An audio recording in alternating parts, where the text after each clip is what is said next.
Hello and welcome to the Golf Ireland pod. I am delighted to be your host, Stephen Murphy. Thank you once again for tuning in. We have another great show and another great guest for you this week. We will be talking to Mark Wehrly, who is the Championship and Rules Director at Golf Ireland. A really fascinating discussion with him about his kind of day job, his past, and some of the World Handicap System changes that are upcoming for next year. But before we get stuck into that, of course, we will look over the last week and we'll turn our attentions to Argentina. David Shield and Shane McDermott were down participating in the Juan Carlos Tailhade Cup, and it turned out to be a tied ninth finish for Ireland for the boys.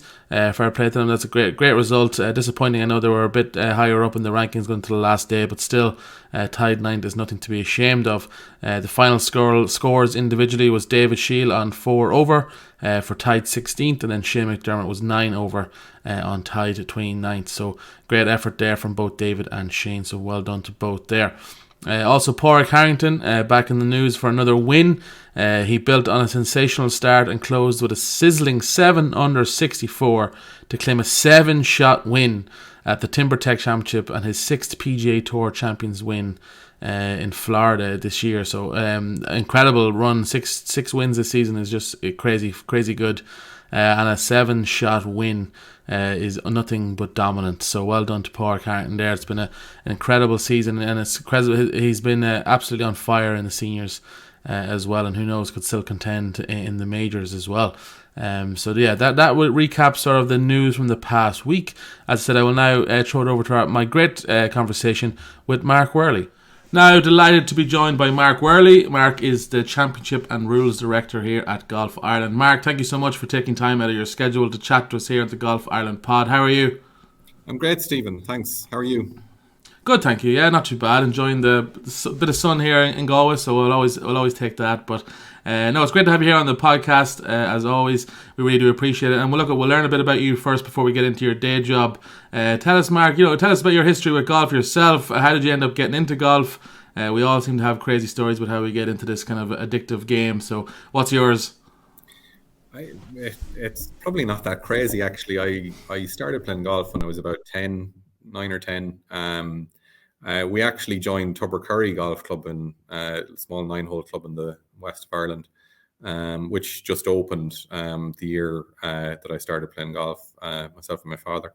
And from there we went and I joined Strand Hill, which was a bit closer to home when I wanted to play a bit more, when I was about 12 or 13, and kept on going from there. I suppose, like, a lot of my father's side of the family played golf, but I'd say it was probably my grandmother on my mother's side who got me into it more. She watched every sport going, and golf included among them, including some more exotic ones as well along the way. But golf was the one that stuck for me anyway, so I have been addicted ever since, I suppose.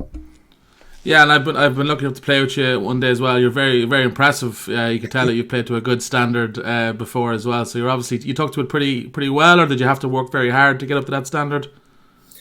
I probably never worked as hard as I should have, to be honest. And at the same time, I played to a decent level as a kid, but never got to the next level, I suppose. So I would have been on provincial panels as a boy, but never kind of kicked on any more than that. And the old vices came into the equation then as the teenage years kicked on, and I went to college, and I became much more of a social golfer. I played competitively at kind of various levels, junior cup, senior cup, that sort of thing, but within the club, but never amounted to much more. Played in the odd championship, but that was about it. And then you ended up obviously getting a job with the Golfing Union of Ireland. What inspired you to take that plunge and get involved with the Golfing Union of Ireland?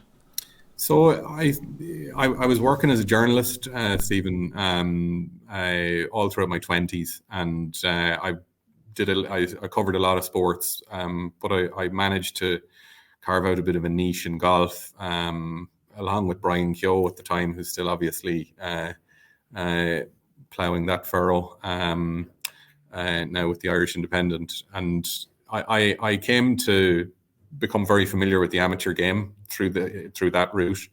at the time, and it's still, there's considerable efforts going on now to ensure that continues. But media coverage of amateur golf in Ireland is actually a lot better than it is in other countries, and there was a lot more visibility and awareness, I suppose, of journalists in general in Ireland as to the amateur game. So I got into it the same way as my first boss in golf got into it, Shea Smith, who was the sports editor at one time of the Evening Press. He became the general secretary of the Golfing Union of Ireland back in 1996, I think it was, and he was coming to the end of his career. And I knew him. I had a fair idea, I thought, of what went into it, although I subsequently realized I had no clue at all once I was appointed. But I was lucky enough to apply for and get a job in 2010 in the Golfing Union of Ireland at the time, and the rest is history, I suppose, since then. Yeah, as you said, 2010, so you've been involved the last over 10 years now, including the transition, obviously, to Golf Ireland. Talk to us a bit about that transition and what it actually entailed for you over the last 10 years. So really, I suppose the first that I came into contact with any idea of the men's and women's unions coming together was around about 2012. So fairly early in my career in the GUI. We were discussing with the ILGU at the time the possibility of hosting the 2018 World Amateur Team Championships, the Eisenhower and Espirito Santo trophies, which obviously happened very recently there in Abu Dhabi. And it was definitely the biggest project that the ILGU and the GUI would ever be involved in, either separately or together, because at the time the competitions consisted of 72 different countries playing, so the logistics were enormous. But the two CEOs at the time, Pat Finn and Sinead Herity, were extremely ambitious about it, and they both saw, they were both openly discussing with each other at the time the possibility of, somewhere along the line, this being one of the catalysts for the two bodies coming together and creating a new governing body. And over the years, through various procedural steps within the organizations, they saw that become a reality in 2019, when both the ILGU and the GUI then voted for Golf Ireland to come into being. So, I mean, it was an amazing thing to be a part of and to actually observe up close the sort of what went into that, how much thought went into it, how much time and effort and energy. But I think when we actually got to do the World Amateur Team Championships in 2018 in Carton House, ourselves and the ILGU together, I think we realized that the future was extremely exciting in that regard. It was one of the most incredible things to be a part of when we did it. We had 500 volunteers. We had men and women working together and getting to know each other. Our male and female volunteers for the first time really working together in a lot of cases, and it really did show that actually the future was really bright in that regard, and that with Golf Ireland we had something really to look forward to. Yeah, no, brilliantly said. Well done. You also do a bit of refereeing as well in your spare time, golf refereeing. You were in Abu Dhabi recently as well, doing a bit of refereeing. Talk to us about refereeing for people who may not be familiar with what that is, and also how much you enjoy it or don't enjoy it maybe sometimes. Yeah, it's very interesting. It can be refereeing in golf can be a lot of watching and waiting. Hours can go by there just watching and waiting, and you need to be in a constant state of readiness. It's not like refereeing at the Rugby World Cup. I think everybody is an expert in refereeing rugby matches now after the last month, but it's very different. So you're watching and waiting. If you do your job right, and if you've done your job right in preparation for the event, and if the team of referees have done their job right in preparation for the event, you probably won't be that busy, because the course will be clearly marked, the local rules will be clearly understood by the players. All the preparation work goes into trying to not get involved as a referee when you get to the event itself. But as things happen, and as it can happen on such a wide stretch of land. The most unusual things can crop up from time to time, and you just have to be continuously watching and waiting and being ready to come into the picture if you're called on. Yeah, I think, and in all sports, and maybe you agree with this, sometimes the best compliment you can give a referee in any sport is that you don't notice them that much. Is that similar? Is that kind of what you're saying there? Sometimes the best weekends is when you're not called upon at all. Yeah, I mean, obviously you need to be available if you are called upon, and you need to try and get it done quickly. I think what I'd find is probably the biggest difference in refereeing at different levels. You can referee at an amateur event, and you can be very busy.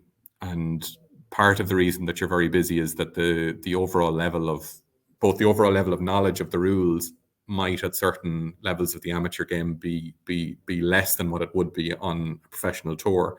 But also, amateur players, particularly higher handicappers, will find themselves in all sorts of situations that neither you nor they might have anticipated, and trying to work through that, you can be extremely busy, and good refereeing in that case could be being very visible, being there to help keep moving play along, all that kind of stuff. Whereas in professional and elite amateur events, like at the World Amateur Team Championships in Abu Dhabi, you want to be as the least intrusive that you possibly can be. Probably the one thing that players will come into contact with referees most about at elite amateur events and professional tour events is pace of play. That'll be pretty much the entire job of a referee, or very, very much, 95% of the job that they're doing will be in relation to pace of play and ensuring that the players are moving at a speed that will keep the flow rate going. On the tour, it's particularly so because you're getting into things like TV time and all of that. If, God forbid, you have to do a ruling on the tour, you have to get it right, but you also have to get in and get out as quickly as you possibly can, while getting it right, in order to ensure that things continue to flow and move slowly. I've been in situations where the radio has been very busy towards the end of a round on the tour because there's a race to try and get finished before the TV time runs out. And that's a totally different type of pressure that you might feel as a referee, because not only do you have to get it right, but there's a real time is really of the essence in that situation. Yeah, but I'm sure you've had some pretty incredible experiences over your time refereeing. Anyone in particular that stands out over your career? I think I've been really lucky, to be honest, Stephen. Like, I've got to do the Open Championship twice as a referee, and the way that the Open has worked, the way that the RNA organised the Open, is that they have a walking referee with every match. So it's very different to, our normal experiences as referees. We might have 4 or 5 referees on the golf course to cover the entire stretch of the golf course. So you'll be out there all day. You might have a packed lunch with you or whatever. You might be looking at 3 or 4 different holes at once, trying to keep an eye on everything going. Whereas at the Open, you get to walk with a match. Now, the step count is enormous by the end of the week, but it's something else to be able to walk with the players from hole 1 to hole 18, to actually witness up close in front the conversations between the players and their caddies, to be invited into chats with the players as you go around, and to be there, to assist them if they need assistance, and invariably they might need assistance with something here and there. Probably the most notable of those experiences that I had, and the one that will probably stay with me longest, is at the Open in Portrush in 2019. In the third round, I got to referee Graham McDowell and Bubba Watson.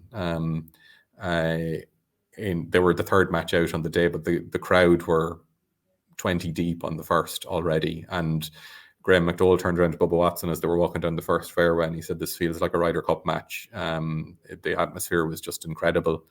And then on the final day, I was with the high profile matches, they put 2 referees on them. They put a referee forward in the landing area, and they put a referee standing with the players. So on the final day, I was the forward referee for the second last match, which was Brooks Koepka and JB Holmes, and obviously Shane Lowry and Tommy Fleetwood were just behind them. So I was pretty close to the atmosphere that we all experienced, those of us that watched it either on TV or that were there on the day, which was just out of this world. I don't think I've ever and probably will never encounter anything like it on a golf course again. No, it's one of those moments, Larry, winning is you kind of remember where you always were at the time, and that's the best compliment you can give a moment like that. But that's amazing. You're more of your day job, obviously, with Golf Ireland. We're in November now. It's kind of not exactly golf peak season. What are you up to at this time of year with Golf Ireland? So basically, our season runs from sort of March normally, around Easter time, through to the end of October, and we just in the last week of October there we had the Irish InterVarsity Championship, and a few other events, just closing out the calendar for us. This year we've had schools events on. They're just in the last week gone, and a couple that were rescheduled for this week because the weather, as you know, Stephen, has been pretty trying this year. So that's all kind of coming to an end. At the same time, we've started the planning process for next year. So we're currently finalising our schedule.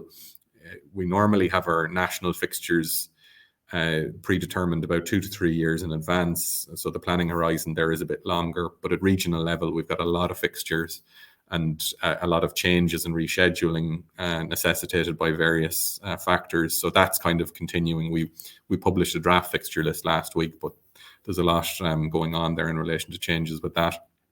We'd also be rostering our venues for next year. So we've 85 level 3 qualified referees in Ireland who all have got their certification through the RNA.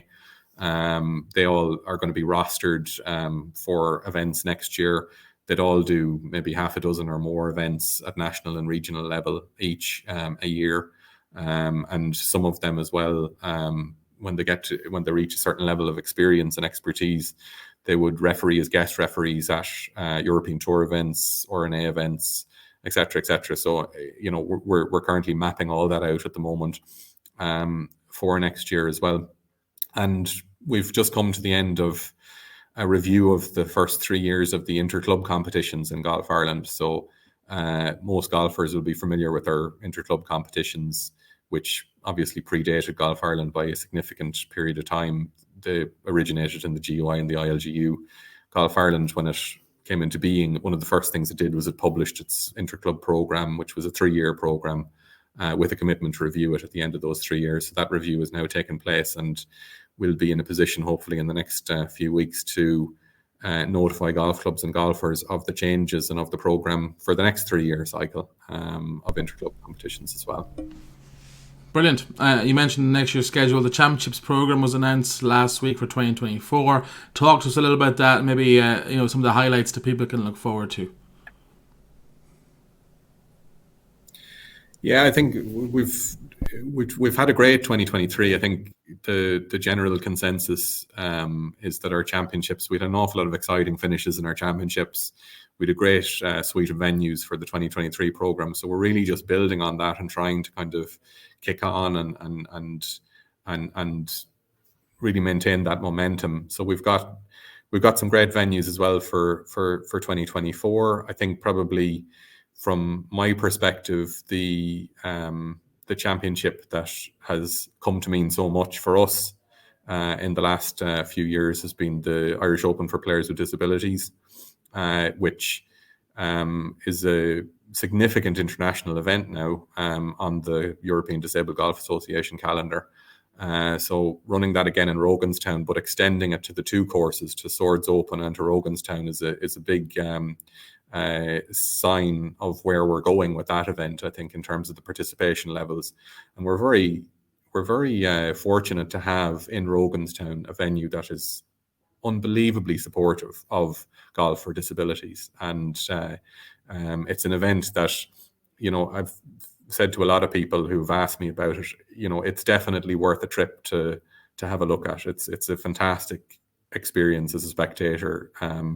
The players are amazing, and it's been a brilliant kind of experience for us getting involved in that area over the last couple of years.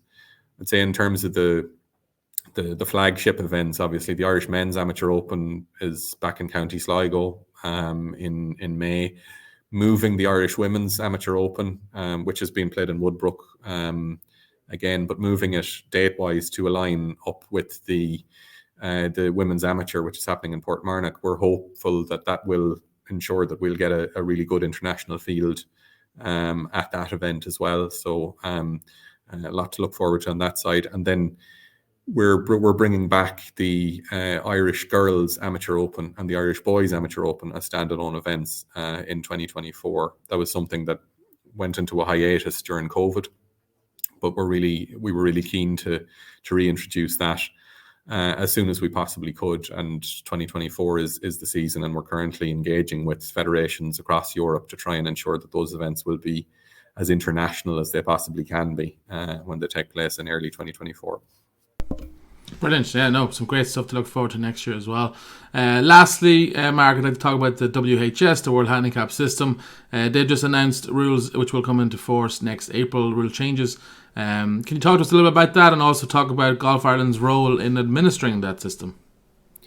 Yeah, Stephen. So like the rules of golf, I suppose the rules of handicapping now are being reviewed and updated every 4 years. So the RNA and the USGA, who are the custodians of the rules of golf, became the custodians of the rules of handicapping when the WHS system was introduced in Ireland in 2020. I think probably we've just communicated with clubs on this in the first instance, and we'll be building up our resources, our communication resources over the next few months ahead of next April when the changes come in.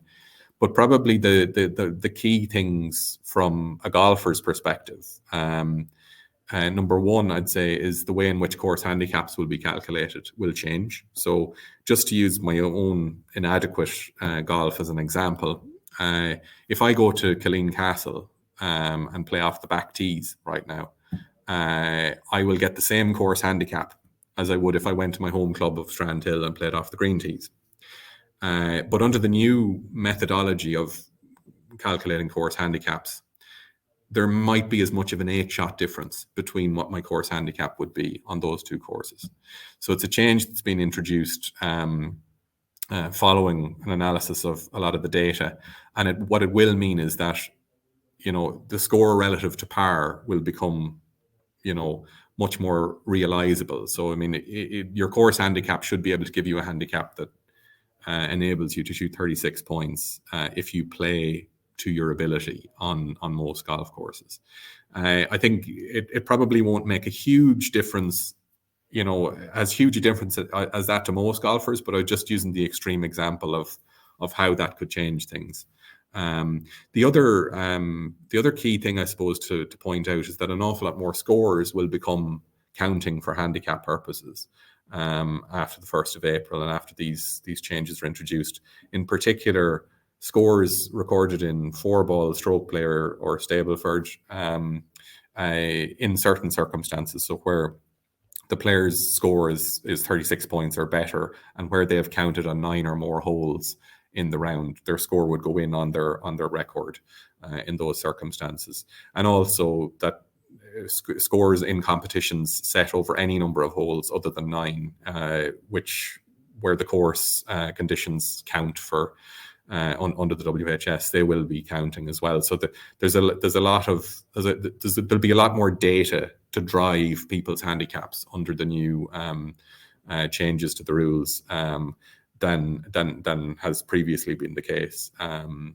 So there are things we're currently engaging with clubs on and trying to bring clubs and golfers up to speed on, and that really is, I suppose, central to our role in terms of the WHS. Our two main roles are to educate clubs and golfers on the one hand, and also to provide the technical infrastructure for people to upload their scores. So the central database, the clubhouse as we call it, on the Golf Ireland website, where everybody's handicap records are held. There are two main functions as a national association under the system, and obviously in addition to that, we continually monitor and take feedback from golfers and golf clubs and feed that into the process of review that the RNA and the USGA lead, along with all the other national associations. Yes, brilliant. Thank you for all the information. That's very, very interesting. And I need to, even myself, I need to get more involved, or at least understand the system better. I think a lot of golfers can benefit from that as well. So thank you for breaking that down, Mark. I really do appreciate it. And thank you for coming on to chat with me here. I really do appreciate it. I think everyone listening at home really appreciates it and find it very interesting. So thank you once again, Mark, for coming on. Thanks, Stephen. Thanks again to Mark Wehrly there for joining us here on the Golf Ireland pod. Absolutely brilliant to pick his brains, and I really hope you enjoyed that discussion. Also, now we'll look ahead. Some big news today. Golf Ireland confirmed that 20 players will form the 2024 women's and men's high performance squads. We'll go through each squad now. So the women's high performance squad is as follows. We have Beth Coulter, Anya Donegan, Anna Foster, Sarah Byrne, Kate Lanigan, Emma Fleming, Jessica Ross, Mairead Martin and Annabelle Wilson. And they will be captained by Niamh Quigg. And then on the men's side we have Keelan Rafferty, Matt McLean, Max Kennedy, Liam Nolan, Hugh Foley, Paul Conroy, Sean Keeling, Luke O'Neill, Jack Hearn and Jack McDonald and David Shield. And they will be captained by Niall McSweeney. So two amazing squads there as well. Golf Ireland High Performance Director Neil Manship had a few quotes there. Say he's looking forward to another successful year in 24.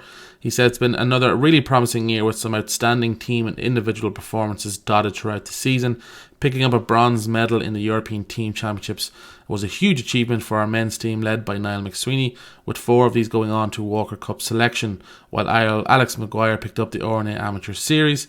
Both the men and women performed admirably in the roasting temperatures of Abu Dhabi at the World Amateur Team Championships, where there were some great individual displays from our players in major championships, including the Open, Masters, US Open and US Women's Open. And you can't disagree with any of that as well. It has been an incredible year. He also went on to say Sarah Byrne picked up the silver medal at the KPMG Women's Irish Open, and she's continued her great form as of date. No doubt she'll be one of our players targeting a Curtis Cup place when it goes to Sunningdale at the tail end of the season. Brilliantly well said there by Neil, of course, and he's absolutely right. It was a fantastic year, and here's to another great year next year in 2024. So congratulations to everyone who's made the high performance squad there. And yes, that wraps up this week's episode of the Golf Ireland pod. I hope you really enjoyed it. Thank you once again for listening. I hope you're all getting out and playing as much golf as possible, obviously with the shorter evenings, but still any chance you get, you got to take it. So I hope you're all enjoying your golf and getting some lessons in. So until next week, we will see you then.